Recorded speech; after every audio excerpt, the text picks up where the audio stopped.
Some good news on the US front. Robert Kennedy Jr. is sticking up for Bitcoin. Thank you. Finally, somebody big sticking up for Bitcoin. Plus, I have some interesting news from Ben Rickard. You might know him as the guy that was on The Big Short. He weighs in on the banking collapses. But first, please like and subscribe. Check us down below so you can see our portfolio, what we have gotten into, and we've been doing fan-frickin-tastic. All right, so let's go over to Robert Kennedy Jr.'s tweet really quick. So he says, cryptocurrencies led by Bitcoin along with other crypto technologies are a major innovation engine. It's a mistake for the US government to hobble the industry and drive innovation elsewhere, which is happening now. That's what I've been talking about. Biden's proposed 30% tax on cryptocurrency mining is a bad idea. He goes on to say, yes, energy use is a concern, though somewhat overstated. You're telling me.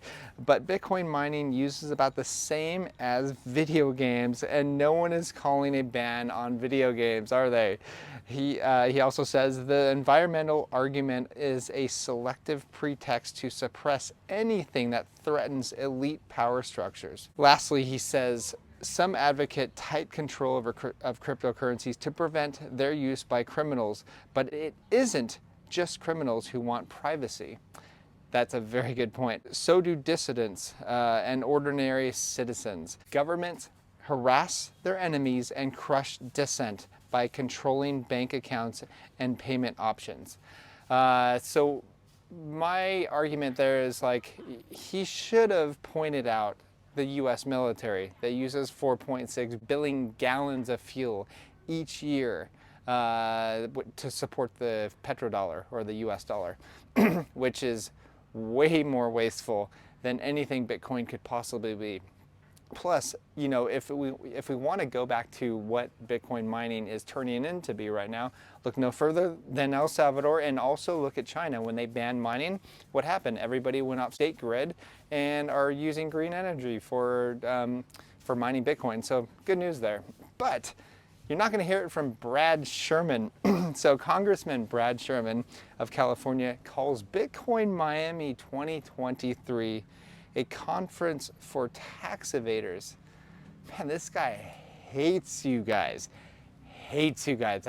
This guy hates everything good that is coming out of technology, essentially. That's it. He just pretty much blanket stated that he hates Bitcoin, and he's never going to change his mind because what?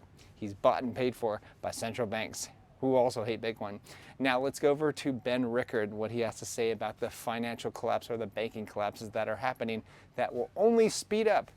Remember what I was saying, that it would speed up and there would be more and more, and this is just the start? Well, him and I think alike. 6 bank collapses in the last couple months. Just like 2007 and 2008, like I said before, this time the bankruptcies are quicker. The acceleration phase is now upon us. Now, here's the acceleration phase brought to you by AP Abacus on Twitter. He says, more bank failures are coming faster than you think, much faster.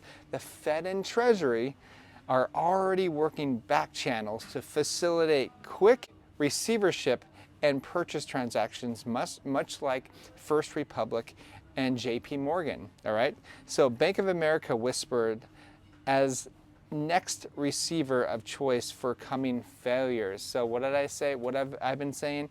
That these huge banks like JP Morgan, Bank of America, they are coming together to consolidate power.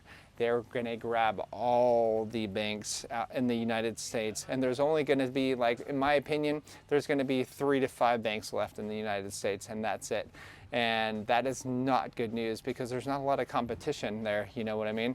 So once they have all the power, people have to put their money into these banks, and that's really dangerous, especially when it comes to a monopoly like this. So with that said, what I've been saying before is that it's wise to take out some money, some cash, if you have any, just for a rainy day, just in case things get really bad in the US, which I predict will happen, and I think the bank failures will be like a snowball effect, and you're going to see crazy amounts of failures, one after another.